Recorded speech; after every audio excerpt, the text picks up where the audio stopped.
Hello students. तो हम यहाँ तक हमने कर लिया था हाइपोथैलेमस तक। हाइपोथैलेमस से हम स्टार्ट करते हैं वापस। यहाँ से हमने आधा अधूरा टॉपिक किया था। तो देखिए, हाइपोथैलेमस हमें पता है कहाँ पर सिचुएटेड होता है। हाइपोथैलेमस कहाँ पर सिचुएटेड होता है? डाइनसेफेलोन जो होता है उसके आधार भाग में पाया जाता है। हाइपोथैलेमस कहाँ पर पाया जाता है बेटा? डाइनसेफेलोन के आधार भाग में पाया जाता है। तो आपको ये याद रखना है, डाइनसेफेलोन के आधार भाग में पाया जाता है। क्लियर दिख रहा है आपको? तो डाइनसेफेलोन के आधार भाग में आपका हाइपोथैलेमस प्रेजेंट होता है बेटा, आपको याद रखना है। अब आपको इसमें ये चीज़ें याद रखना है कि जो हाइपोथैलेमस है उसमें बेटा कुछ कोशिकाएं होती है, उसमें कुछ ऐसी कोशिकाएं होती है जो तंत्रिका को स्त्रावन करती है, यानी कि न्यूरॉन्स का सिक्रेशन करने वाली कुछ सेल्स होती है जो न्यूरो सेक्रेटरी सेल्स होती हैं, उन्हें न्यूक्लियाई भी कहा जाता है। याद रखना बेटा, क्या कहा जाता है उनको? न्यूक्लियाई भी कहा जाता है उन्हें। तो ये बिल्कुल याद रखना है कि हाइपोथैलेमस के अंदर कुछ न्यूरो सेक्रेटरी सेल्स यानी कि तंत्रिका स्त्रावी कोशिकाएं होती है जिनको न्यूक्लियाई कहा जाता है। ठीक, उसके बाद आपको ये याद रखना है कि हार्मोन जो होते हैं इससे पीयूष ग्रंथि से स्त्रावित होने वाले हार्मोन, उनका संश्लेषण और स्त्रावण का नियंत्रण करता है पीयूष ग्रंथि। तो ये पॉइंट आपको याद रखना है। ये हार्मोन पीयूष ग्रंथि से स्त्रावित होने वाले हार्मोन के संश्लेषण और स्त्रावण का नियंत्रण करते हैं। हाइपोथैलेमस से स्त्रावित होने वाले हार्मोन दो प्रकार के होते हैं। तो बेटा आपको ये चीज़ समझ में आई। उसके बाद में आपको याद रखना कि जो हाइपोथैलेमस से जो हार्मोन सिक्रेट होते हैं वो दो तरह के होते हैं। बिल्कुल अच्छे से ये चीज़ याद रखना है बेटा, इम्पोर्टेंट है यहाँ पर, इससे क्वेश्चन पूछे जाएंगे आपके एग्ज़ाम में। तो आपको क्या याद रखना है कि हाइपोथैलेमस से जो हार्मोन सिक्रेट होते हैं, स्रावित होते हैं, वो दो प्रकार के होते हैं। एक तो बेटा होते हैं जो हार्मोन रिलीजिंग हार्मोन होते हैं। रिलीजिंग हार्मोन का मतलब क्या है? उन्हें हिंदी में कहा गया है मोचक हार्मोन कहा गया है।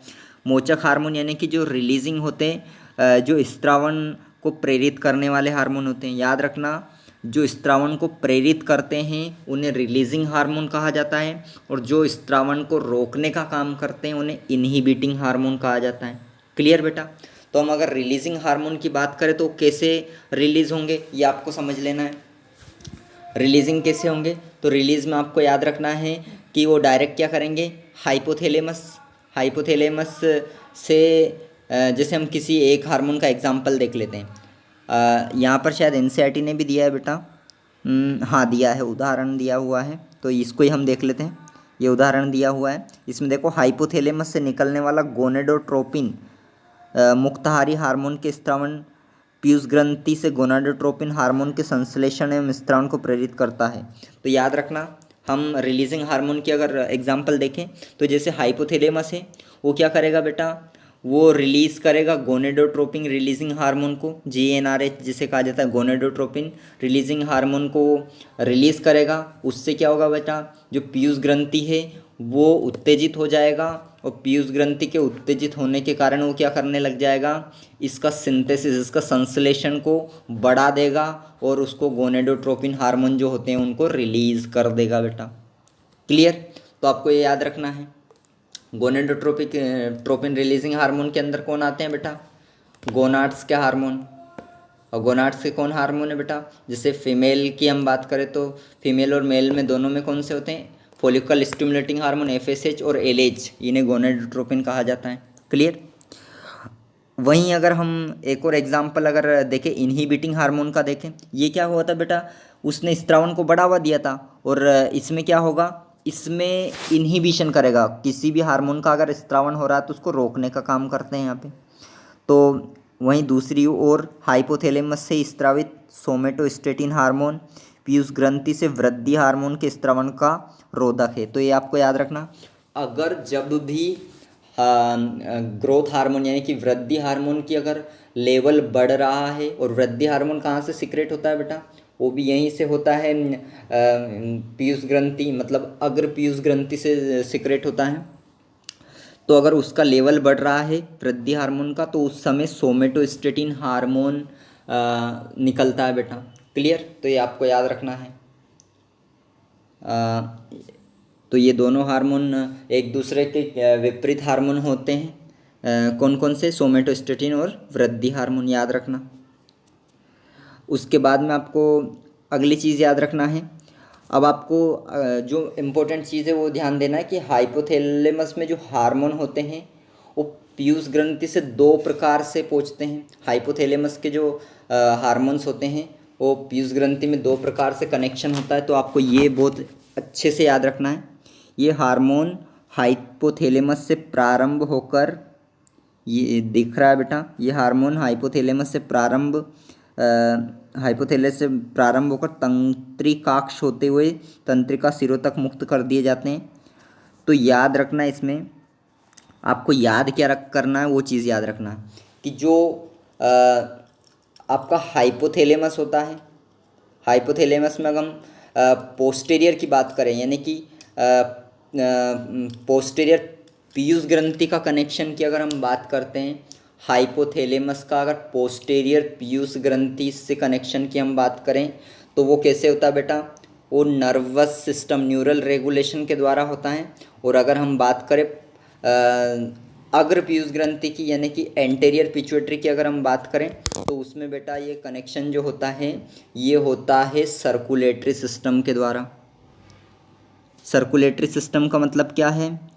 निवाहिका परिवहन तंत्र, यानी कि बेटा कौन सा? Portal system, portal circulatory. ये आप एक बार इस डायग्राम से समझोगे तो ज़्यादा बेटर आपको समझ में आएगा। देखो बेटा, ये डायग्राम देखो आप, इसमें आप देखिए, ये वाला जो आपका दिख रहा है आपको, ये वाला आपको दिख रहा है, ये अग्र पीयूष ग्रंथि है और ये पश्च पीयूष ग्रंथि है, यानी कि ये एंटेरियर पिट्यूटरी ग्लैंड है, पोस्टीरियर पिट्यूटरी ग्लैंड है। ये एंटेरियर और ये पोस्टीरियर है, ठीक। एंटेरियर का मतलब क्या है? अगला भाग, और पोस्टीरियर का मतलब क्या है बेटा? पिछला भाग, ठीक। तो जो अग्र दिख रहा है आपको और ये हाइपोथैलेमस वाला पार्ट है, हमें पता है। तो देखो ये कैसे कनेक्ट है बेटा अग्र पीयूष ग्रंथि से। ये तो न्यूरॉन हुई, तंत्रिका, और तंत्रिका के बाद में क्या है? ये पोर्टल सिस्टम है बेटा, ब्लड का पोर्टल सिस्टम है, सर्कुलेटरी पोर्टल सिस्टम होता है। यानी कि ये कैसे कनेक्ट होता है बेटा? ब्लड का पोर्टल सिस्टम के द्वारा कनेक्ट होता है, ये आपको याद रखना अच्छे से। और जो पश्च पीयूष ग्रंथि है ये केवल हाइपोथैलेमिक तंत्रिका कोशिका द्वारा कनेक्ट होती है, दिख रही है तंत्रिका। तो ये मोस्ट इंपॉर्टेंट चीज़ है जो एग्जाम के अंदर पूछी जाती है बेटा। तो आपको याद रखना, अग्र पीयूष ग्रंथि हाइपोथैलेमस से पोर्टल सिस्टम के द्वारा कनेक्टेड होती है, जबकि पश्च पीयूष ग्रंथि जो होती है वो हाइपोथैलेमस से बेटा हाइपोथैलेमिक तंत्रिका कोशिका द्वारा कनेक्ट होती है, ठीक। अब हम देखेंगे इस चीज़ को, तो आपको ये चीज़ समझ में आई बेटा? बिल्कुल याद रखना ये चीज़। अब हम क्योंकि ये हम पढ़ ही चुके हैं, ये चीज़ यहाँ पर लिखी हुई है बेटा, इसको आप पढ़ लेना, समझ में आ जाएगा क्या है हाइपोथैलेमस, ठीक। अब पीयूष ग्रंथि पर हम आ जाते हैं। पीयूष ग्रंथि होती क्या है? तो पीयूष ग्रंथि पर हम आते हैं। पहली चीज़ तो पीयूष ग्रंथि की हमने लोकेशन मैंने ऑलरेडी आपको एक बार बता दिया था, पर लोकेशन पर ध्यान दे लीजिए। पीयूष ग्रंथि एक सेला टर्सिका नामक अस्थिल गुहा में स्थित होती है। तो पीयूष ग्रंथि कहाँ पर पाई जाती है? सेला टर्सिका एक गुहा होती है, सेला टर्सिका गुहा होती है, बोन्स कैविटी होती है, उसमें पाई जाती है, ये आपको याद रखना है। और आपको याद क्या करना है? उसके बाद याद रखना है कि एक व्रंत द्वारा हाइपोथैलेमस से जुड़ी होती है। एक व्रंत मतलब ये एक स्टोक के द्वारा हाइपोथैलेमस से जुड़ी होती है, तो ये आपको याद रखना है। उसे इन्फंडिबुलम भी कहा जाता है, ठीक। तो आपको इतना याद रख लेना। उसके बाद आपको क्या याद रखना है? ये दो प्रकार से जो अगर हम इसकी बात करें अंदर से, तो ये दो प्रकार कैसे हम डिवाइड कर सकते हैं। आंतरिकी के अनुसार इसे पीयूष ग्रंथि को एक तो एडिनो हाइपोफिसिस और न्यूरो हाइपोफिसिक नामक दो भागों में विभाजित किया जाता है। आप इंग्लिश में भी बेटा समझते जाए, मैं हिंदी का ज़्यादा यूज़ इसलिए कर रहा हूँ क्योंकि हिंदी वाले बच्चों को सही से इंग्लिश समझ में आती नहीं है। इंग्लिश वालों को हिंदी आसानी से आ जाती है समझ में ना, तो आप इसलिए देखिएगा यहाँ पर जो अगर हम बात करें पीयूष ग्रंथि की यानी कि पिट्यूटरी ग्लैंड की, तो पिट्यूटरी ग्लैंड को दो भागों में डिवाइड किया गया है। एक तो एडिनोहाइपोफिसिस, एडिनोहाइपोफिसिस का मतलब है एंटेरियर पिट्यूटरी यानी कि अग्र पीयूष ग्रंथि, और न्यूरोहाइपोफिसिस का मतलब है पोस्टीरियर पिट्यूटरी यानी कि पश्च पीयूष ग्रंथि। क्लियर बेटा? इसमें आपको याद रखना है दो भागों में डिवाइड किया गया है। अब हम केवल किसकी बात कर रहे हैं यहाँ पर, एंटेरियर यानी कि अग्र की बात कर रहे हैं, यानी कि एडिनोहाइपोफिसिस की बात कर रहे हैं। तो आपको एडिनोहाइपोफिसिस में इम्पोर्टेंट चीज़ नोट करना है कि एडिनोहाइपोफिसिस में दो प्रकार की कोशिकाएं होती है। दो प्रकार की कोशिकाएं एडिनोहाइपोफिसिस पार्ट को बनाती है। देखो बेटा, एडिनोहाइपोफिसिस दो भागों का बना होता है, एक तो पार्स डिस्टालिस से और पार्स इंटरमीडिया से। नोट करते जाना है या फिर याद करते जाना है। तो एडिनोहाइपोफिसिस की हम बात कर रहे हैं यानी कि अग्र पीयूष ग्रंथि की, तो दो कोशिकाओं से मिलकर बना है, पार्स डिस्टेलिस और पार्स इंटरमीडिया। और जो पार्स डिस्टेलिस बेटा होती है ना, इसको ही साधारणतः पीयूष ग्रंथि कहा जाता है। नॉर्मली जो पार्स डिस्टालिस होती है, ये क्वेश्चन डायरेक्ट आते हैं देखो, पार्स डिस्टालिस को साधारणतया अग्र पीयूष ग्रंथि कहते हैं। इसको नॉर्मली क्या कहा जाता है, जनरली पार्स डिस्टालिस को ही अग्र पीयूष ग्रंथि कहते हैं। तो ये भी याद रखना है। अब आपको याद रखना है कि जो पार्स डिस्टालिस जो बेटा है ना, उससे 6 हार्मोन निकलते हैं। पार्स डिस्टालिस से 6 टाइप के हार्मोन निकलते हैं। पहला आपको याद रखना है ग्रोथ हार्मोन, वृद्धि हार्मोन, ठीक। दूसरा आपको याद रखना है इसको सोमेटोट्रोपिन भी कहा जाता है ना। ग्रोथ हार्मोन का ही नाम है बेटा, सोमेटोट्रोपिन भी उसका ही नाम है। उसके बाद दूसरा हार्मोन है प्रोलैक्टिन, ठीक। दूसरा कौन सा बेटा, प्रोलैक्टिन। और प्रोलैक्टिन का एक और नाम क्या है, मेमोट्रोपिन, ठीक। अगला है थायराइड स्टिमुलेटिंग हार्मोन, तीसरा है थायराइड स्टिमुलेटिंग हार्मोन TSH। चौथा है एडिनोकोर्टिकोट्रोपिक हार्मोन। उसके बाद पांचवा है, इसे ACTH को ही कोर्टिकोट्रोपिन भी कहा जाता है। उसके बाद ल्यूटेनाइजिंग हार्मोन, पांचवा कौन सा है, ल्यूटेनाइजिंग LH, ल्यूटेनाइजिंग हार्मोन। और अगला कौन सा है बेटा, पुट्टिका प्रेरक हार्मोन यानी कि फॉलिकल स्टिमुलेटिंग हार्मोन। LH और FSH पुट्टिका प्रेरक हार्मोन को मिलाकर हम गोनेडोट्रोपिन हार्मोन भी कहते हैं। तो आपके इसके लिए, क्योंकि कितने हार्मोन है बेटा, 6 हार्मोन हैं यहाँ से निकलने वाले। हम केवल हार्मोन स्टिमुलेटिंग हार्मोन की बात कर रहे हैं, यहाँ पे इनहिबिटिंग की हम बात नहीं कर रहे हैं। तो यहाँ इस केवल पार्स डिस्टालिस कोशिका से 6 हार्मोन निकलते हैं। इनका एक आप ट्रिक याद रख सकते हो, जो सिंपल ट्रिक है, फट गपला, एक ट्रिक होती है जो याद करने की होती है बेटा। 6 हार्मोन है, फट गपला आप याद रख कर सकते हो। एप का मतलब क्या है, फॉलिकल स्टिमुलेटिंग हार्मोन। टी का मतलब क्या है, थायराइड स्टिमुलेटिंग हार्मोन TSH। जी का मतलब क्या है, जी का मतलब है यहाँ पर ग्रोथ हार्मोन। उसके बाद पी का मतलब क्या है, प्रोलैक्टिन हार्मोन। एल का मतलब क्या है, ल्यूटेनाइजिंग हार्मोन। ए का मतलब क्या है, ACTH, एडिनोकोर्टिकोट्रोपिक हार्मोन, ठीक। तो फट गपला आप याद कर सकते हो। उसमें TSH से 6 हार्मोन निकलते हैं और 6 हार्मोन की ट्रिक क्या है, फट गपला, ठीक। अब पहली कोशिका से 6 हार्मोन निकलते हैं, दूसरी कोशिका होती है अगले ही, मतलब अग्र पीयूष ग्रंथि के अंदर ही एक कोशिका और होती है जिसका नाम है पार्स इंटरमीडिया। तो पार्स इंटरमीडिया से केवल एक हार्मोन निकलता है जिसका नाम क्या होता है, MSH। MSH का मतलब क्या है बेटा, melanocyte stimulating hormone, melanocyte stimulating hormone. तो यहाँ पे आपको मिल जाएगा ये पार्स इंटरमीडिया, देखो पार्स इंटरमीडिया से एकमात्र हार्मोन लेनोसाइट प्रेरक हार्मोन, लेनोसाइट प्रेरक हार्मोन जिसे MSH या मेलेनोट्रोपिन का स्त्रावण करता है। क्लियर? तो ये याद रखना है।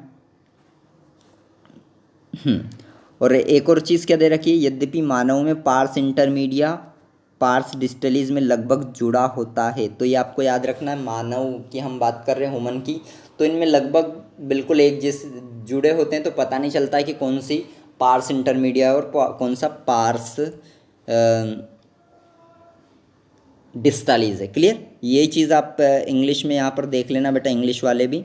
वैसे आप पढ़ लेना, समझ में सब कुछ आ जाएगा, आपने समझ तो लिया ही है ना, आप इंग्लिश में समझते जाना इसी चीज़ को, तो आप याद रख लेना। ये लास्ट वाला पॉइंट जो हमने देखा था, however in human the pars intermediate is almost merged with pars distalis, ठीक, तो आपको याद रखना है। अब बेटा हम बात करते हैं, हमने एडिनो हाइपोफिसिस की बात कर ली है, यानी कि अग्र पीयूष ग्रंथि की बात कर ली है। अग्र पीयूष ग्रंथि दो कोशिकाओं से मिलकर बनी थी, पार्स डिस्टालिस और पार्स इंटरमीडिया। पार्स डिस्टालिस को हम पीयूष ग्रंथि भी कहते थे, वो 6 हार्मोन निकलते हैं उससे, और पार्स इंटरमीडिया से केवल 1 हार्मोन निकलता है, ये चीज़ याद रखना है। अब आपको आ जाना है न्यूरो हाइपोफिसिस से, मतलब पश्च पीयूष ग्रंथि। जो न्यूरो हाइपोफिसिस को क्या कहा जाता है, पोस्टीरियर पिट्यूटरी, पश्च पीयूष ग्रंथि पर हम आ जाते हैं। तो बेटा इसमें याद रखना है कि जो पश्च पीयूष ग्रंथि जो होती है वो केवल एक प्रकार की कोशिका से मिलकर बनी होती है। पश्च पीयूष ग्रंथि जो होती है केवल एक प्रकार की कोशिका से मिलकर बनी होती है, और उस कोशिका का नाम होता है पार्स नर्वोसा। तो याद रखना, जो न्यूरो हाइपोफिसिस पार्ट होता है या फिर पश्च पीयूष ग्रंथि होती है, वो केवल एक प्रकार की कोशिका से मिलकर बनी होती है, जिसका नाम होता है पार्स नर्वोसा, ठीक। और पार्स नर्वोसा जो होता है बेटा, पार्स नर्वोसा जो कोशिका होती है वो केवल 2 हार्मोन का स्त्रावन करती है, 2 हार्मोन का सिक्रेशन करती है। याद रखना कौन कौन से 2 हार्मोन बेटा, पहला हार्मोन जो होता है वो क्या होता है, पहला होता है ऑक्सीटोसिन हार्मोन। कौन सा बेटा, ऑक्सीटोसिन होता है, और दूसरा होता है वेसोप्रेसिन, ठीक। ऑक्सीटोसिन पहला और दूसरा वेसोप्रेसिन। और वेसोप्रेसिन को और क्या कहा जाता है, पढ़ चुके हैं बेटा, ADH। वेसोप्रेसिन को क्या कहा जाता है, ADH भी कहा जाता है, याद रखना बिल्कुल, ठीक। और अगर हम बात करें, और नाम भी होते हैं इसके, ADH का एक और नाम क्या होता है बेटा, पिट्रेसिन भी होता है, पिट्रेसिन। याद रखना ये चीज़ें कभी कभी दूसरे नाम से। तो वेसोप्रेसिन को या तो ADH कहा जाता है या फिर पिट्रेसिन भी कहा जाता है, ठीक। ADH का मतलब क्या है, एंटी डाईयूरेटिक हार्मोन, ठीक। अगर हम बात करें ऑक्सीटोसिन को, तो ऑक्सीटोसिन का एक और नाम होता है बेटा, ऑक्सीटोसिन का एक और नाम होता है, एक तो पीटोसिन कहा जाता है इसे, पिट्रोसिन नहीं, पीटोसिन, केवल पीटोसिन कहा जाता है। और एक नाम और होता है बेटा, इसे सबको पता है, बर्थ हार्मोन भी कहा जाता है, क्या, जन्म हार्मोन, बर्थ हार्मोन, ठीक। तो बर्थ हार्मोन भी इसे कहा जाता है। तो ऑक्सीटोसिन को पीटोसिन कहा जाता है या फिर बर्थ हार्मोन कहा जाता है, ये नाम भी इसके याद रख लो आप। तो न्यूरो हाइपोफिसिस यानी कि पश्च पीयूष ग्रंथि में केवल एक कोशिका होती है, जिसका नाम क्या है बेटा, पार्स नर्वोसा, और वो 2 हार्मोन का स्त्रावन करती है, एक तो ऑक्सीटोसिन का और एक वेसोप्रेसिन या ADH का, ठीक। अब इन सब हार्मोन के आपको क्या देखना है बेटा, कार्य देखना है, ठीक। तो अब कार्य देख सकते हो आप, इसमें कार्य देख लो NCERT ने किस प्रकार से दिए हैं। तो ये चीज़ आपको याद रखना है, जो पार्स नर्वोसा के मतलब न्यूरो हाइपोफिसिस के हार्मोन, पश्च पीयूष ग्रंथि के हार्मोन की हम बात कर रहे हैं, ये हार्मोन वास्तव में हाइपोथैलेमस द्वारा संश्लेषित होते हैं और तंत्रिकाक्ष से होते हुए पश्च पीयूष ग्रंथि में पहुंचा दिए जाते हैं। ये याद रखना बेटा, ये क्वेश्चन पूछा जाता है कि कौन से हार्मोन जो होते हैं वो वास्तव में कौन से, ये क्वेश्चन कई बार पूछा गया है बेटा, इसलिए मैं बोल रहा हूँ आपसे कि आपको याद रखना है कि कौन से हार्मोन ऐसे होते हैं जो पश्च पीयूष ग्रंथि में बनते हैं, पश्च पीयूष ग्रंथि में बनते हैं, यानी कि सॉरी हाइपोथैलेमस में कौन से बनते हैं, जो हाइपोथैलेमस में बनते हैं और पश्च पीयूष ग्रंथि तक पहुंचा दिए जाते हैं। तो हाइपोथैलेमस में बनने वाले हार्मोन कौन से होते हैं बेटा, 2 हार्मोन, ऑक्सीटोसिन और ADH होता है, और वो जनरली वहाँ पर बनते हैं, परंतु बाद में कहाँ पहुँचा दिए जाते हैं, पश्च पीयूष ग्रंथि में पहुँचा दिए जाते हैं। तो ये आपको याद रखना है। अब आपको हर हार्मोन के कार्य देखना है बेटा, ठीक। तो हम पहला देखते हैं, हार्मोन कौन सा है बेटा, पहला ग्रोथ हार्मोन दे रखा है शायद इसमें, NCERT में कौन सा दे रखा है, हाँ, वृद्धिकारी हार्मोन, ग्रोथ हार्मोन दे रखे हैं कि अति स्त्रावन से शरीर की असामान्य वृद्धि होती है, जिससे जाइगेंटिज्म अतिकायकता कहते हैं, और इसके अल्प स्त्राव से वृद्धि अवरुद्ध हो जाती है, जिसे पिट्यूटरी ड्वार्फिज्म या बौनापन या वामनता कहते हैं। तो बिल्कुल याद रखना, अगर बेटा जो हम बात कर रहे हैं ग्रोथ हार्मोन सोमेटोट्रोपिन की हम बात कर रहे हैं, है ना, तो सोमेटोट्रोपिन या ग्रोथ हार्मोन की हम बात कर रहे हैं, तो अगर ये अत्यधिक स्त्रावित होगा बेटा, अत्यधिक अगर स्त्रावण होगा इसका, तो इससे क्या हो जाएगी, एक रोग होता है जिसका नाम क्या होता है, जाइगेंटिज्म, अतिकायकता हो जाएगी। और अगर ये कैसा होता है बेटा, कम मात्रा में अगर होगा तो उससे एक अलग होगा डिसीज़ जिसका नाम क्या है, बौनापन कहते हैं या वामनता कहते हैं या फिर पिट्यूटरी ड्वार्फिज्म कहते हैं। क्लियर? तो आपको याद रखना है दोनों हाइपर सिक्रेशन और हाइपो सिक्रेशन दोनों कंडीशन में, ठीक। हाइपो यानी क्या मतलब कम सिक्रेशन, हाइपर यानी कि ज़्यादा सिक्रेशन, ठीक बेटा। अब आपको दूसरी चीज़ याद रखना है, वयस्कों में विशेष रूप से मध्य आयु वर्ग के लोगों में वृद्धिकारी हार्मोन के अतिस्राव से अत्यधिक विकृति विशेषता चेहरे की हो जाती है, जिसे अतिकायकता एक्रोमेगेली कहते हैं। इससे गंभीर जटिलताएं उत्पन्न हो सकती है तथा यदि नियंत्रित ना किया जाए तो समय से पूर्व मृत्यु भी हो सकती है, ठीक। तो ये आपको याद रखना, जीवन के प्रारंभिक काल में रोग की पहचान बहुत कठिन है तथा अधिकतर मामलों में अनेक वर्षों तक रोग का पता ही नहीं चलता है जब तक कि बाह्य अभिलक्षण दिखाई नहीं देने लगते हैं। तो आपको ये बिल्कुल आपको याद रखना है, ठीक। इंग्लिश में भी आप देख लीजिए क्या लिखा हुआ है इसके बारे में। एक्रोमेगाली की कंडीशन दे रखी है, एक्रोमेगाली की कंडीशन, है ना। तो आपने देख ही लिया क्या होता है, और ग्रोथ हार्मोन के ओवर सिक्रेशन से एक तो जाइजेंटिज्म होता है और दूसरा क्या होता है, दूसरी होती है पिट्यूटरी ड्वार्फिज्म जो हाइपोसिक्रेशन से होती है।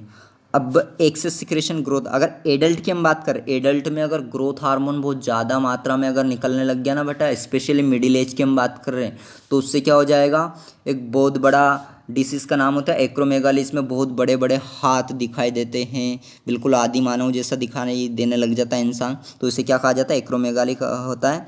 और ये सीरियस भी डिसीज़ हो सकती है, कई कंडीशन में इसमें क्या हो सकती है, डेथ हो जाती है। और इसके शुरुआती लक्षण बहुत मुश्किल से पता चलते हैं, कई सालों में पता चलते हैं। तो आपको ये चीज़ आपको याद रखना है, ठीक। अगली चीज़ आपको क्या याद रखना है, अब अगला आपको रखना है प्रोलैक्टिन के बारे में, ठीक। तो प्रोलैक्टिन हार्मोन जो होता है स्तन ग्रंथियों की वृद्धि और उनमें दूध निर्माण का कार्य करता है, बेटा याद रखना। तो आपको क्या याद रखना है बेटा, ये याद रखना है कि जो प्रोलैक्टिन होता है वो दूध का निर्माण करवाता है, ठीक। दूध का निर्माण करवाता है बेटा प्रोलैक्टिन हार्मोन। और जो ऑक्सीटोसिन होता है ना, वो दूध के स्त्रावण का काम करता है। तो दोनों का काम अलग अलग होता है। निर्माण यानी कि बेटा उसका बनना, सिंथेसिस होना, और स्त्रावण यानी कि बाहर निकलना बेटा, है ना। तो ये अलग अलग चीज़ होती है दोनों। तो ये प्रोलैक्टिन जो होता है वो क्या करता है, दूध का निर्माण करने का काम करता है। प्रोलैक्टिन क्या करता है बेटा, दूध का निर्माण करने का काम करता है। और जो ऑक्सीटोसिन होता है वो क्या करता है बेटा, वो करता है दूध का इजेक्शन का काम करता है, उसको बाहर निकालने का काम करता है, ठीक। तो आपको ये दोनों चीज़ याद रखना है बिल्कुल अच्छी तरह से। हाँ, अब अगली चीज़, हाँ क्या दे रखा है आपको, थायराइड प्रेरक हार्मोन, TSH की हम बात कर रहे हैं, थायराइड स्टिमुलेटिंग हार्मोन की। थायराइड प्रेरक हार्मोन ये क्या करता है, थायराइड ग्रंथियों पर कार्य कर उनसे थायराइड हार्मोन के संश्लेषण और स्त्रावण को प्रेरित करने का काम करता है। तो TSH जो है वो क्या काम करेगा बेटा, वो थायराइड हार्मोन जो आपको थायराइड ग्रंथि होती है उसको प्रेरित करता है, और उससे थायराइड हार्मोन के संश्लेषण में उससे निकलने वाले जो हार्मोन्स होते हैं उनको संश्लेषण का काम करता है और उनको सिक्रेशन का काम करवाता है। तो थायराइड के हार्मोन कौन से होते हैं बेटा, थायरोक्सिन हार्मोन, ठीक। तो आपको ये याद रखना है। अगली चीज़ आपको ACTH की याद रखना है। ACTH एडिनो कोर्टिकोट्रोपिक हार्मोन जो होता है ये कहाँ से निकलता है, पहली चीज़ तो आपको याद रखना है काम कहाँ पे करता है। तो ACTH हार्मोन जो होता है वो एड्रिनल वल्कुट पर कार्य करता है। एड्रिनल वल्कुट मतलब जो एड्रिनल कॉर्टेक्स होता है बेटा, वहाँ पर काम करता है। इससे ग्लूकोकोर्टिकोइड नामक जो हार्मोन होता है, जो एक स्टेरॉयड हार्मोन होता है, इसमें संश्लेषण और स्त्रावण के लिए प्रेरित करता है। बिल्कुल याद रखना है बेटा कि जो एड्रिनल ACTH होता है, एड्रिनल कोर्टिकोट्रोपिक हार्मोन, वो किसके स्त्रावण के लिए काम करता है। वो बेटा पहली चीज़ आपको याद रखना है कि जो एड्रिनल कोर्टेक्स होता है उस पर काम करता है, और उससे जो स्टेरॉयड हार्मोन ग्लूकोकोर्टिकोइड होती है, जिसे हम क्या कहते हैं, उससे बेटा कोर्टिसोल भी कहते हैं हम। ग्लूकोकोर्टिकोइड जो होता है ना, इसे कोर्टिसोल भी कहते हैं, याद रखना है, बिल्कुल इंपॉर्टेंट पूछा जाता है कई बार। इसे कोर्टिसोल भी कहा जाता है। और ये इसके फंक्शन भी आप देख सकते हो चाहो तो। इसका ग्लूको नियोजेनेसिस का काम होता है, लाइपोलिसिस का काम होता है, उसके बाद में RBC का प्रोडक्शन ये करवाता है। कई काम होते हैं बेटा इसके। ये इम्यून सिस्टम को सप्रेस करने का भी काम करता है, एंटी इन्फ्लामेशन हार्मोन होता है। उसके बाद ये सब इसके फंक्शन होते हैं। तो ग्लूकोकोर्टिकोइड हार्मोन को सिक्रेशन का काम कौन करवाता है? ACTH करवाता है। कहाँ से बेटा? वल्कुट से, जो आपकी एड्रिनल वल्कुट होता है वहाँ से। ठीक, अब हम बात करते हैं अगले हार्मोन की, जो हमारा कौन सा बेटा? LH, luteinising. एक तो LH कौन सा बेटा? ल्यूटेनाइजिंग हार्मोन है। और एक और कौन सा है हमारा? एक और है बेटा हमारा ल्यूटेनाइजिंग के बाद में है पुट्टिका प्रेरक, LH और FSH। इन दोनों को हम बेटा गोनेडोट्रोपिन हार्मोन क्या यानी कि जननांगों की क्रिया को काम करते हैं, इसलिए हार्मोन जननांगों कहा जाता है इनको, यानी कि गोनेडोट्रोपिन हार्मोन कहा जाता है बेटा। ठीक, तो इन्हें क्या कहा जाता है? गोनेडोट्रोपिन हार्मोन कहलाते हैं। नरों में क्या करते हैं? अगर हम मेल की बात करें तो ल्यूटेनाइजिंग हार्मोन जो होता है वो एंड्रोजन नामक हार्मोन के संश्लेषण और स्त्रावण के लिए प्रेरित करता है। ठीक, तो आपको याद रखना है LH जो होता है वो क्या करता है बेटा? वो अगर मेल की बात करें तो उसमें क्या करता है? जो आपका एंड्रोजन होता है उसको स्त्रावण का काम करता है, उसके संश्लेषण का काम करता है। इसी तरह जो FSH होता है वो मेल में क्या काम करता है? तो FSH जो होता है वो क्या काम करता है? देखो, इसी तरह से पुट्टिका प्रेरक हार्मोन एंड्रोजन शुक्र जनन को नियंत्रण करता है, शुक्र जनन को नियंत्रण करने का काम करता है। तो वो भी वो नियंत्रण करने का काम करता है उसको। ठीक, तो आपको ये याद रखना है बेटा। ठीक, तो ये चीज़ आपको अच्छे से याद रखनी है। अगर हम बात करें फीमेल के अंदर, तो फीमेल के अंदर FSH क्या काम करता है? तो फीमेल के अंदर जो बेटा वो क्या करता है, जो फॉलिकल्स होते हैं, पुट्टिकाएँ होती है ओवरी के अंदर, उनको वृद्धि का काम करता है। तो ये आपको याद रख सकते हो। मादाओं में अगर हम इसकी बात करें, ल्यूटेनाइजिंग हार्मोन की अगर हम बात करें तो वो उसके कई काम होते हैं बेटा मादा के अंदर। पहला काम होता है कि जो फॉलिकल्स होते हैं उनमें ओवुलेशन करवाना। हमें पता है ना, LH सर्ज जब होता है 14th डे में, उस समय क्या होता है बेटा? उस समय वो ओवुलेशन यानी कि ओवम का बाहर निकलवाना, ओवुलेशन करवाता है। तो पहला काम ये हो गया LH का। दूसरा काम क्या हो गया बेटा? कि जब ओवुलेशन हो चुका होता है ना, उसके बाद में जो बचा हुआ पार्ट होता है उसे क्या कहा जाता है? बचे हुए पार्ट को कार्पस लूटियम कहा जाता है। और कार्पस लूटियम जो होता है बेटा उसका फॉर्मेशन यही करवाता है ओवुलेशन के बाद में। तो कार्पस लूटियम का फॉर्मेशन भी करवाना। दूसरी चीज़ क्या है कि कार्पस लूटियम का निर्माण करवाना। पहला ओवुलेशन करवाता है, अंडोत्सर्ग करवाना, फिर कार्पस लूटियम का निर्माण करवाना। और एक फंक्शन होता है कि जो कार्पस लूटियम बनता है ना बेटा, इसको मेंटेन करवाना। ये 3 काम इसके होते हैं। किसके? हम LH की बात कर रहे हैं। मादा के अंदर LH के काम क्या क्या होते हैं?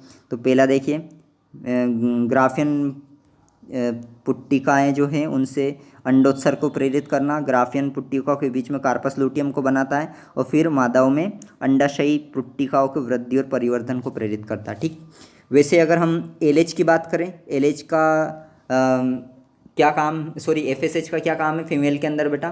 तो फीमेल के अंदर एफएसएच का काम होता है कि वो केवल ओवरी की जो फॉलिकल्स पुट्टिकाएँ होती हैं उनको विकसित करने का काम करता है, डेवलपमेंट का। ठीक, तो ये आपको याद रखना है दोनों के काम। अब अगला आपको याद रखना है एमएसएच, एमएसएच हार्मोन। एमएसएच कहाँ से निकलता है? इंटरमीडिया से। फुल फॉर्म क्या होता है? Melanocyte stimulating hormone. क्या होता है इसमें? इसमें बेटा इस कौन सी कोशिका